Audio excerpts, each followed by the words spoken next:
After more than a week of deadly protests, Peru's new president says she has no intention of stepping down.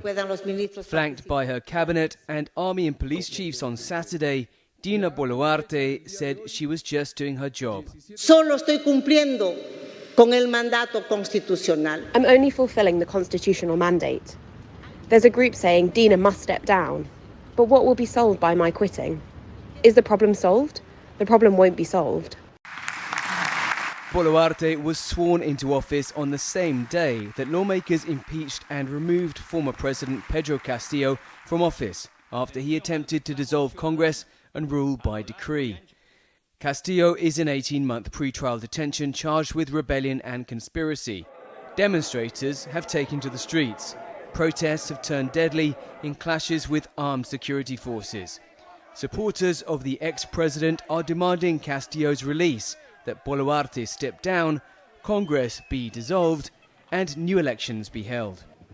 On Friday, Congress failed to approve a bill to move up a date for new elections. El Congreso tiene que reflexionar y trabajar. The Congress has to think about work and act for the country.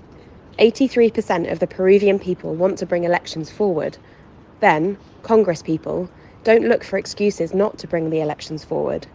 Do not abstain from voting. Vote for the sake of the country. The protests have crippled the country's transport system with roads blocked and airports stalled.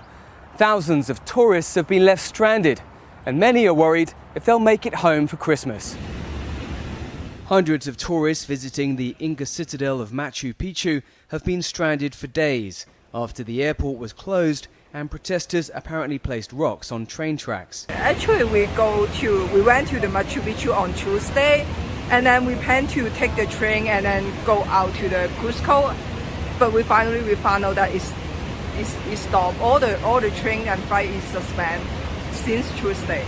So we have to stay in the Machu Picchu around 4 days. Lee said she had considered walking down the railway line to reach the main city of Cusco, but was travelling with her mother and had heavy luggage. Peruvian authorities say the armed forces are trying to rescue elderly and sick tourists with humanitarian flights. Dan Collyns, CGTN, Lima.